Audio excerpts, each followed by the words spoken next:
Hi and welcome to Bob Smart Academy. मेरा नाम हरप्रीत सिंह है और आज हम पीएचपी को कंटिन्यू करते हैं। पिछले सेशन में हमने पीएचपी के वेरिएबल्स को देखा था कि हम कैसे पीएचपी वेरिएबल्स को असाइन कर सकते हैं कोई वैल्यू, और उसको फिर हम किसी एक स्ट्रिंग के साथ कॉन्केटिनेट करके उसको दिखा सकते हैं। और एग्जांपल्स दिए गए हैं। आप देखिए, जैसे ये $x है, उसका जो वैल्यू है वो 5 है, $y की वैल्यू 4 है। तो इसको ऑटोमेटिकली जो पीएचपी है इसको पहचान लेता है इसकी डेटा टाइप क्या है। तो अगर वो एक न्यूमरिक है, इंटीजर है, तो उसको अपने आप $x को कह देता है कि एक इंटीजर है। तो अगर हम इको करेंगे $x प्लस $y, इसको वो कॉन्केटिनेट नहीं करता। कॉन्केटिनेट का मतलब है इसको आपस में जोड़ता नहीं है, 5 4 नहीं करता, 54 नहीं करता, उसको वो ऐड कर देता है। ऐड का मतलब है 5 + 4 को 9 आंसर दे देता है, क्योंकि ये इसको ये देख लेता है कि एक न्यूमरिक है, इंटीजर है। तो जहां पर हम $x प्लस $y करेंगे तो उसका एग्जाम्पल, उसका आंसर जो आएगा वो 9 आएगा। देखिए अब जैसे ये यहाँ पे 9 आया, क्योंकि वो उसको ऑटोमेटिकली डिक्लेयर देख लेता है कि वो एक नंबर है। तो अगर मैंने इसको प्लस साइन को यूज किया, ऑपरेटर को यूज किया, तो वो उसको ऐड कर देगा और आपको रिजल्ट दे देगा। तो ऐसे करके, तो तभी उसे कहते हैं PHP is a loosely typed language. तो इसका ये मतलब है कि PHP automatically associates a data type to a variable depending on its value. तो अगर हमने को वैल्यू अगर स्ट्रिंग में दे दी तो उस वेरिएबल को वो स्ट्रिंग ले लेगा। अगर हमने इंटीजर दे दी तो उस वेरिएबल को वो इंटीजर ले लेगा। तो एग्जांपल्स नीचे दिए हुए हैं। तो देखिए, जैसे इसने $x को 5 लिया तो उसको डिक्लेयर कर देगा इंटीजर। और अगर $y को जॉन लिया स्ट्रिंग के अंदर तो उसको डिक्लेयर कर देगा एज अ स्ट्रिंग। तो ये ऐसे करके आता है पीएचपी के अंदर। अब पीएचपी के अंदर बड़े सारे डेटा टाइप्स हैं। स्ट्रिंग है, इंटीजर है, फ्लोट, बुलियन, एरे, ऑब्जेक्ट, नल और रिसोर्स। तो कई तरह के डेटा टाइप्स हैं पीएचपी के अंदर। तो ऐसे एक एक हम देख सकते हैं। अब एक फंक्शन है पीएचपी के अंदर कि हम पता लगा सकते हैं कि एक वेरिएबल किस टाइप का है। उसका जो फंक्शन का नाम है वो var_dump है। तो var_dump को यूज करके हम देख सकते हैं कि एक वेरिएबल हमारा, उसका डेटा टाइप क्या है। तो अब जैसे कि इधर डिक्लेयर किया है कि $x = 5। अब var_dump $x करके हम देख सकते हैं इसका आंसर आ जाएगा इंटीजर। तो देखिए इंट, और बता देगा कि ये कितनी उसकी वैल्यू है, 5। तो ऐसे करके $x = 5 और var_dump करके देख सकते हैं कि उसका क्या डेटा टाइप है। अगर यहाँ पे मैंने ऐसे करके जॉन लिख दिया स्ट्रिंग में, तो अगर रन किया तो उसको वो स्ट्रिंग कह देगा, स्ट्रिंग। और उसके जो कैरेक्टर्स हैं, कितने कैरेक्टर्स हैं, 4 कैरेक्टर्स हैं। तो वो इधर ऐसे करके 4 लिख देगा, पे इसके 4 कैरेक्टर्स हैं और वैल्यू भी दे देगा आपको। तो var_dump एक फंक्शन है पीएचपी के अंदर, बताएगा कि एक वेरिएबल का डेटा टाइप क्या है। तो आप ऐसे करके अब देख सकते हैं, ये कई एग्जांपल्स उसने दिए हैं, ट्राई इट योरसेल्फ करके देख लेते हैं। तो पहला जो है वो उसको इंटीजर कहेगा। यहाँ पे देखिए इंटीजर कहा उसने, इसको एज अ स्ट्रिंग का, ये जॉन वाले को इस स्ट्रिंग का। अब यहाँ पे 3.14 है तो इसको एज अ फ्लोट ले लेगा। और बात जो नेक्स्ट है वो ट्रू है। ट्रू वैल्यू या फॉल्स वैल्यू उसको बुलियन लेगा। तो बूल ऐसे BOOL लिख के उसको ट्रू कर दिया, उसको साइन। अब यहाँ पे ये डंप एरे है, ये ब्रैकेट ओपन 2 3 5 56 है। तो इसको एज ए एरे ले लेगा। एरे उसकी 3 वैल्यूज हैं। और वेर डंप को नल ले लेगा। तो नल कुछ नजर नहीं आ रहा, तो इसका ये मतलब है कि ये नल है। तो वो उसका डेटा टाइप नल ले लेगा। तो ये आपका फंक्शन है पीएचपी का, जो बताता है कि एक वेरिएबल उसका क्या डेटा टाइप है। अब यहाँ पे assign string to a variable ये कह रहा है कि जैसे कि हमने पहले भी देखा है कि एक वेरिएबल को हम वैल्यू कैसे असाइन कर सकते हैं। तो सिंपल है, $x = एक ऑपरेटर है, इक्वल्स टू, और यहाँ पे ये स्ट्रिंग दे दिया और सेमीकोलन डाल दिया। तो यहाँ पे x की वैल्यू जॉन हो जाएगी एज अ स्ट्रिंग। अब नेक्स्ट जो है असाइन मल्टीपल वैल्यूज। तो मल्टीपल वैल्यूज को भी असाइन कर सकते हैं। मल्टीपल वेरिएबल्स को एक ही वैल्यू असाइन कर सकते हैं। जैसे अभी देखिए $x $y और $z को, तीनों को हमने सेम वैल्यू डालनी है फ्रूट। तो ऐसे करके भी हम एक ही स्टेटमेंट में लिख सकते हैं। हम तीन स्टेटमेंट्स भी लिख सकते हैं, $x equals to fruit, $y equals to fruit, $z equals to fruit. But इन तीनों स्टेटमेंट्स को ज्वाइन करके हम एक स्टेटमेंट लिख सकते हैं, $x equals to $y equals to $z equals to fruit. इससे क्या होगा, तीनों वेरिएबल्स के अंदर फ्रूट की वैल्यू असाइन हो जाएगी। ट्राई इट योरसेल्फ करके देख लेते हैं। तो देखिए इसने ऐसे करके फ्रूट डिसाइड किया, तो इधर इको किया तीनों को, तो 3 फ्रूट आ गए, 3 फ्रूट्स आ गए। तो यहाँ पे तीनों का वैल्यू सेम आ गया। तो ऐसे करके हम इसको देख सकते हैं। नेक्स्ट है वेरिएबल स्कोप्स। तो स्कोप, एक वेरिएबल का स्कोप क्या क्या है, 3 डिफरेंट वेरिएबल स्कोप्स हैं, लोकल है, ग्लोबल है और स्टैटिक है। तो लोकल मतलब एक ही फंक्शन के अंदर उसका लोकल वेरिएबल का स्कोप उतना ही होगा, उससे बाहर हम उसको देख नहीं सकते, उससे उसके अंदर ही सिर्फ देख सकते हैं, उस फंक्शन के अंदर ही। ग्लोबल है जो ऊपर डिक्लेयर किया जाता है और सारी जगह हम उसको असाइन देख सकते हैं, उसको यूज कर सकते हैं। स्टैटिक है जो हमें कभी भी चेंज नहीं होता वेरिएबल। तो एक एक करके हम देख लेते हैं। A variable declared outside a function has a global scope and can only access outside a function। तो यहाँ पे ये क्या कह रहा है कि एक वेरिएबल को जब हमने बाहर डिक्लेयर किया, $x इक्वल्स टू 5 डिक्लेयर किया एज अ ग्लोबल स्कोप, तो बाहर है, फंक्शन के अंदर नहीं है। ये फंक्शन है, उसके अंदर हमने नहीं डिक्लेयर किया, तो उसके बाहर डिक्लेयर किया, तो ये ग्लोबल स्कोप है उसका। अब ग्लोबल स्कोप हमारा फंक्शन के अंदर एरर दे देगा। अगर हमने $x को यहाँ पे इसको असाइन करने की कोशिश की या उसको इको करने की कोशिश की, तो यहाँ पे एरर देगा, जनरेट एन एरर। बट बाहर, फंक्शन के बाहर, ये फंक्शन इधर तक खत्म हो जाता है, फंक्शन के बाहर यहाँ पे इको किया, तो यहाँ पे वो $x को ले लेगा 5। तो इसको ट्राई इट योरसेल्फ करके देख लेते हैं। तो यहाँ पे देखिए, यहाँ पे ये इको कर रहा है variable x inside a function is. तो यहाँ पे $x तो लिखा है, बट इधर देखिए यहाँ पे कोई वैल्यू आ नहीं रही, 5 वैल्यू आ नहीं रही, ये सिर्फ लिखा हुआ है variable x inside function is, खाली एम्प्टी है। तो यहाँ पे ये x को नहीं पहचानता अंदर, ग्लोबल वेरिएबल को एक फंक्शन के अंदर नहीं पहचानता। अब हम देख लेंगे कि कैसे पहचानेगा, वो हम नेक्स्ट इसमें देखते हैं। बट यहाँ इस एग्जांपल में ये देख लीजिए कि $x इक्वल्स टू 5 इसके अंदर नहीं पहचानता उसको, बट बाहर पहचान लेता है। इसको इको करता है जब फंक्शन के बाहर variable x outside function is $x5, $x की वैल्यू 5 आ जाएगी यहाँ पे। ये जो स्टेटमेंट है ये फंक्शन के बाहर है, तो ग्लोबल वेरिएबल को फंक्शन के बाहर वो एक्सेस कर सकता है और उसकी वैल्यू हम देख सकते हैं।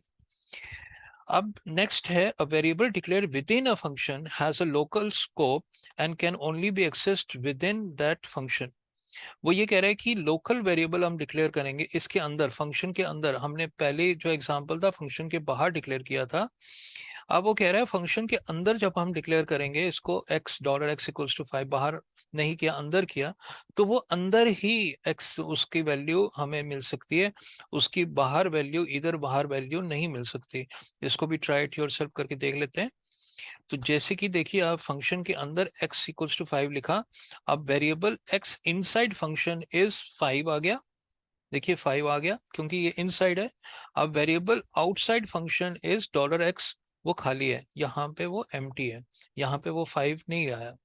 तो ये क्या मतलब है इसका, कि ये $x इक्वल्स टू 5 अंदर हम डिक्लेयर करेंगे फंक्शन के अंदर, तो वो एक लोकल ही होगा, उसके अंदर ही होगा, उसके बाहर हम यूज नहीं कर सकते उसको। अब नेक्स्ट एग्जांपल है PHP द ग्लोबल कीवर्ड। तो अब एक ग्लोबल कीवर्ड है, जो global keyword is use to access a global variable from within a function. और पिछले एग्जांपल में हम देखा था कि एक ग्लोबल वेरिएबल जो था $x इक्वल्स टू 5, वो हम फंक्शन के अंदर यूज नहीं कर सकते थे।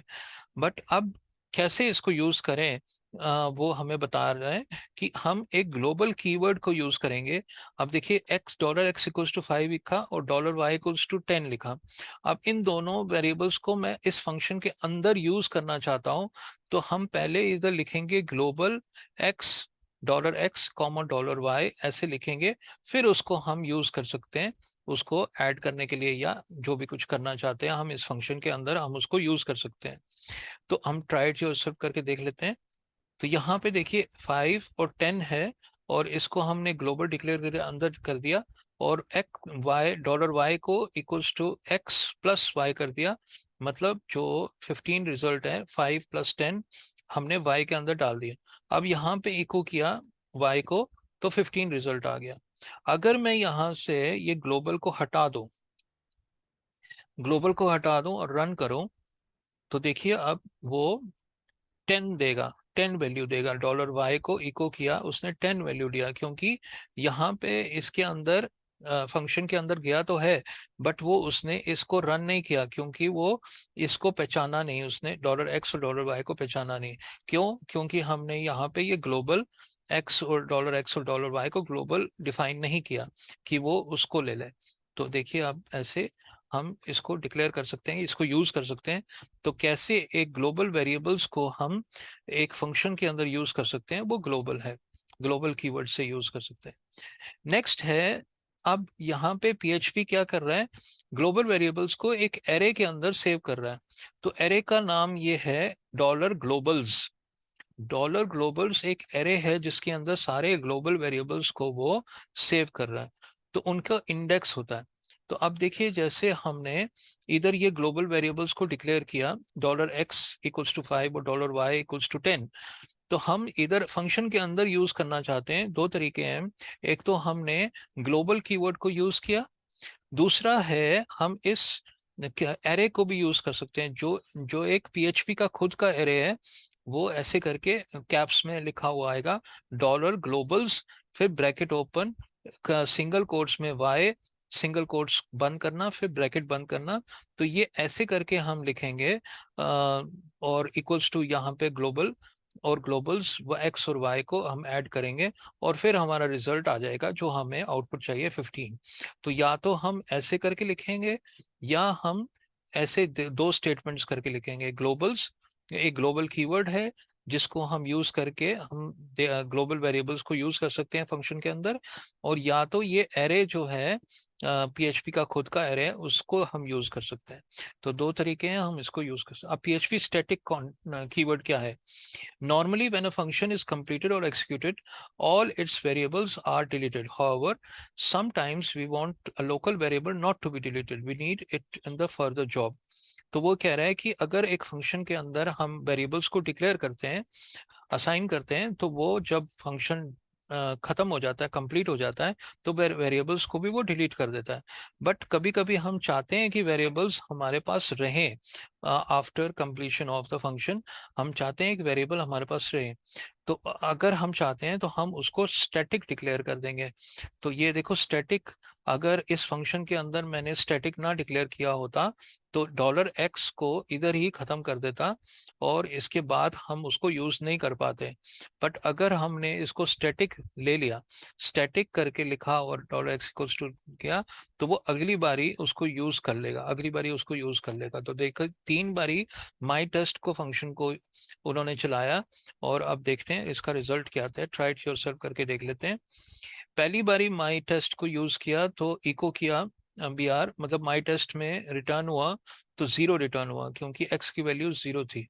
दूसरी बारी रिटर्न हुआ 1। क्यों? क्योंकि उसने x को प्लस प्लस कर दिया था, तो उसने रिटेन कर दिया इसकी वैल्यू, पहले की वैल्यू। अगर यहाँ पे हम स्टैटिक ना लिखते, अगर मैं इसको निकाल दूं, स्टैटिक को यहाँ से निकाल दिया और रन किया, तो हमेशा वैल्यू उसकी 0 0 आएगी। देखिए 0 0 0, क्योंकि हमने यहाँ पे स्टैटिक नहीं लिया। तो मैं अगर इधर स्टैटिक लेता हूँ और रन करता हूँ, तो उसकी पुरानी जो वैल्यू है वो रहेगी, वो उसको मेमोरी में रखेगा कि पहली वैल्यू उसकी क्या थी, 0 थी। अब उसको इको कर देगा 0।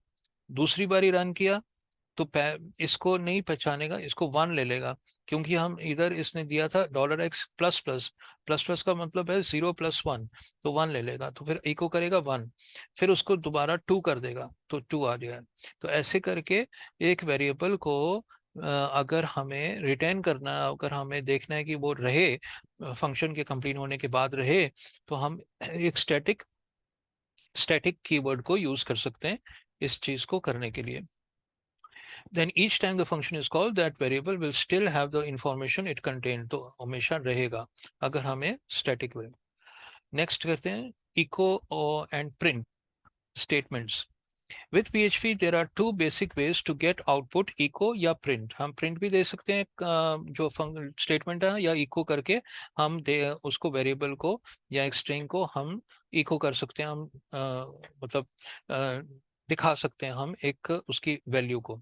तो ऐसे करके echo statement can be used with or without parenthesis. तो क्या हम मतलब हम echo ऐसे ही भी लिख सकते हैं, ये echo bracket open bracket close का भी लिख सकते हैं. तो ऐसे करके कई तरह के इको उसने अभी डिफाइन किए. तो इको हम एक HTML के टैग को भी डाल सकते हैं इसके अंदर, इको के अंदर.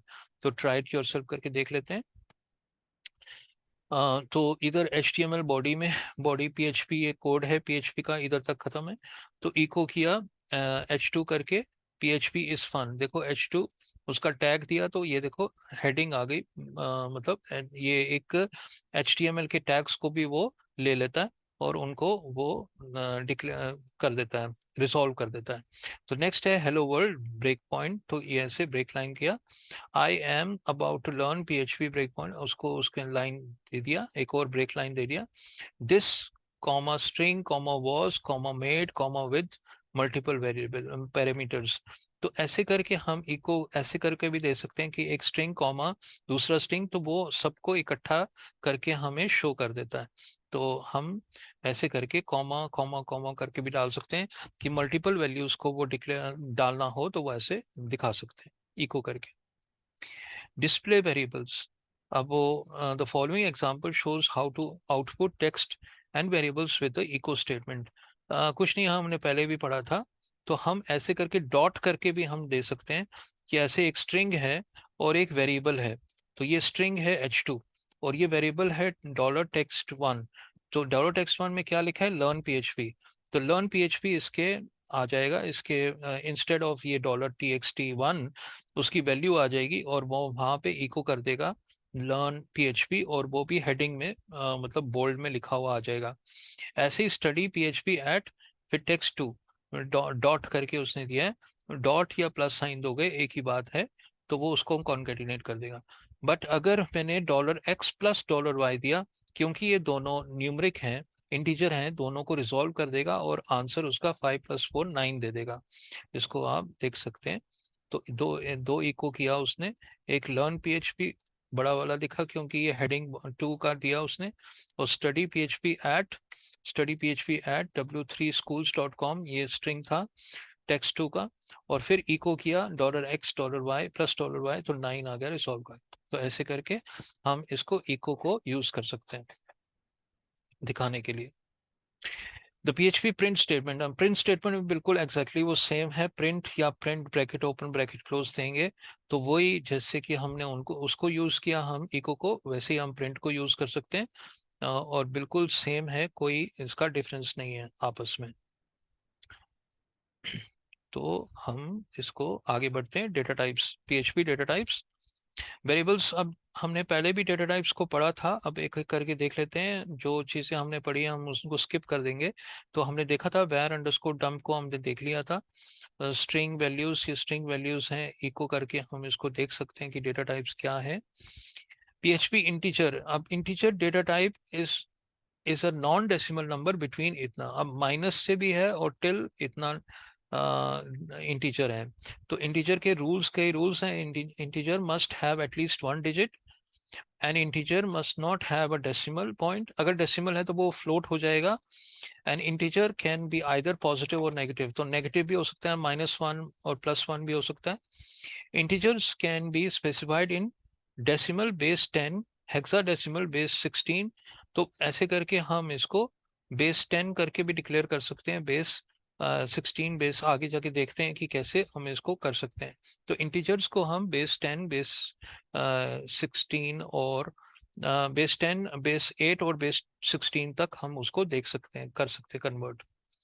अब PHP float, a floating point number is a number with a decimal point. तो हम अगर एक को डिक्लेयर करेंगे 3.14 या 10.365, इसको वो डेटा टाइप ले लेगा फ्लोट, इसको इंटीजर नहीं लेगा. तो हम इसको वेर डंप करके देख सकते हैं, इसका फ्लोट आंसर आएगा। ऐसे ही बुलियन है ट्रू फॉल्स, अगर हमने ट्रू या फॉल्स दिया तो उसको वो बुलियन ले लेगा। हमने पहले भी पढ़ा है।